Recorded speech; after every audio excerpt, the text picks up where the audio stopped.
Young Diddy, Combs attorney Mark Agelo withdrew from pursuing Diddy's bail hearing after prosecutors presented damning evidence of alleged witness tampering. A leaked call between Diddy and his son Christian Combs reportedly played a pivotal role in the decision. The content of this call has significantly undermined Diddy's chances of securing bail. What exactly did Diddy say during this call, and how damaging is this new evidence against him? Say not only is Sean Combs not entitled to bail, but essentially he shouldn't even get a hearing on this. And remember, Combs is currently in detention at the Metropolitan Detention Center out in Brooklyn, New York, after being denied bail by other judges. The main issues keeping him locked away are that the courts have held that the prosecutors have shown that he is a danger on the outside, he's a potential flight risk. Most notably was evidence put forward that he had been improperly contacting victims and witnesses in this case. And as we discussed on previous sidebars, Sean Combs' counsel has denied all this. They've indicated that all of those conversations were not done with the intent to engage in witness tampering or obstruction. And even, at least they say, one witness had contacted Combs, not the other way around. Well, the government has come out with new evidence of its own to justify pretrial detention. And let me just read you this from the beginning of their brief. They say, while attempting to evade law enforcement monitoring, the defendant has, among other things, orchestrated social media campaigns that are, in his own words, aimed at tainting the jury pool, made efforts to publicly leak materials he views as helpful to his case, and contacted witnesses through third parties? What? And that's not even... Diddy's legal team is in turmoil after his bail was denied for the third time, now with an added charge of witness tampering. Call records from the Metropolitan Detention Center, where Diddy is being held, reveal that he not only attempted to contact witnesses directly, but also enlisted others outside to intervene on his behalf. During the bail hearing, the judge determined that Diddy poses a threat to both the public and the witnesses, further complicating his legal battle. At the end of the day on Wednesday, it reads the following. Diddy is reportedly desperate to secure his release from jail, aware that once the witnesses in his indictment testify, his chances of freedom could vanish permanently. A leaked document of his proposed bail package revealed that he was willing to pay $50 million just to be released.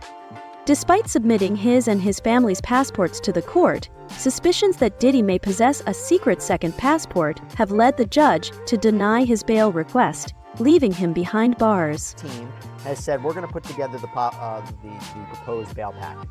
A $50 million bond, co-signed by him, his mom, and his sister, the mother of his oldest daughter, and his 3 adult sons. It's going to be secured by the equity in his property in Miami, Florida.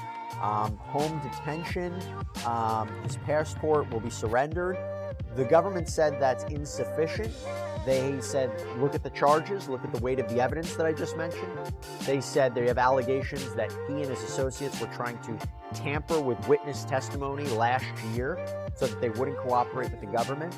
What do you take away about who has the stronger argument in terms of bail? Well, I think his counsel has done the best they possibly can. I think bringing him there voluntarily is very smart, starts them out on the right foot. But I think the last thing that you just mentioned, the interfering with witnesses. That's the allegation, yeah.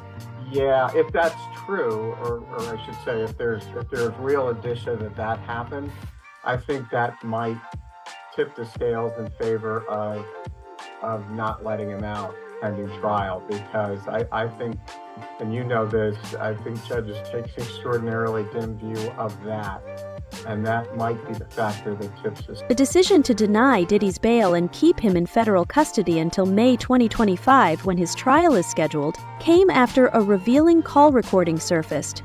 The recording exposed what Diddy had been telling his son, providing key evidence that influenced the court's ruling. "We made a bail appeal."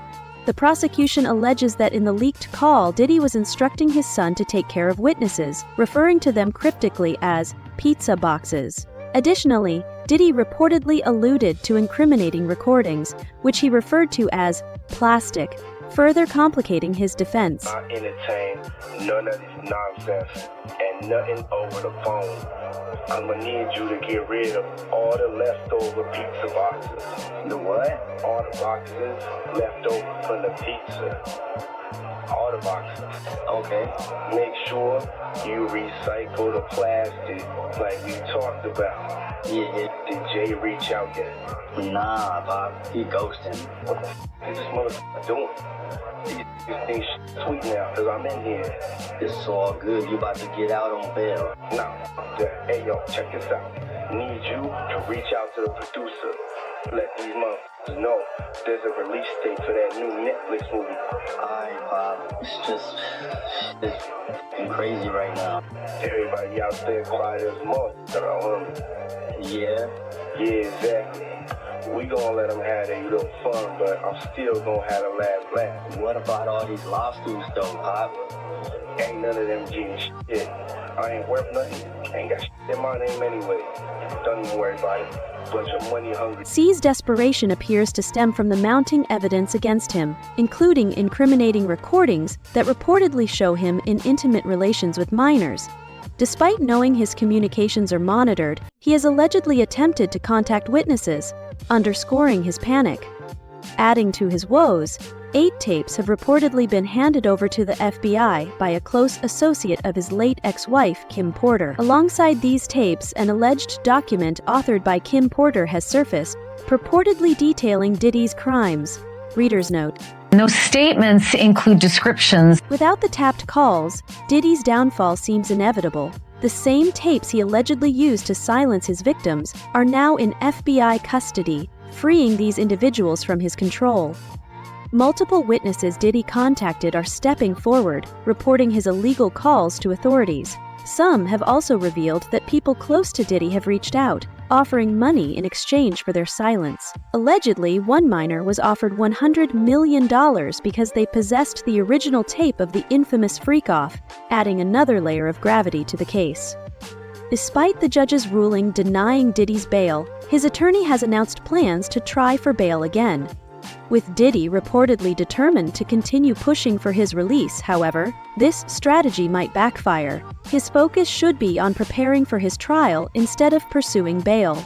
Diddy has a history of allegedly threatening witnesses and attempting to manipulate them, alongside reports of his involvement in arson and even murder. Given these factors, the chances of Diddy being granted bail appear extremely slim. Get bail. Now you're wondering why I'm saying that. See, they are trying to use some of the things that happen to criminals all the time, or inmates all the time. They always, brother, they always do those impromptu searches. And in one of the cases, in this particular case, they said that when they did the impromptu search, well, they took some of his legal information, and the judge ordered them to give that back. So I guess the lawyers are going to come up with a couple of new things saying that he can't properly, have his case be properly, what do you call it when they client get they client and lawyer privileges. He can't properly do his case with, you understand, with them constantly going into jail cells, searching him, taking his legal briefs, taking his information, and then probably using it against him. But I don't believe none of that to be true. I believe that they went in there just like they do all the other inmates based on the information they had. You got to realize this, bro. They found out that Diddy was using other inmates' phone cards. Now that probably happens all the time. You understand? And he gotta be probably the smartest, dumbest person that I know, because he gotta know that those phone calls are being taped. So whatever his lawyers and them come up with, the prosecution's gonna come up with something else. So the judge is gonna wanna know, well, what did they do, when they found out he was in violation of some of this stuff that he was doing? Did they charge him with something new? Did they take some of his privileges away? What has happened in the interim of him doing this stuff that they alleged that he done? So it's gonna be a whole forestry of next week, because what they did was they held off whatever the procedures was going to go down today. The judge said he's going to revisit this next week. So I guess, I don't know if it's Monday, Tuesday, Wednesday. We'll find out what's going on, but it's going to be something that I think it may shock the world.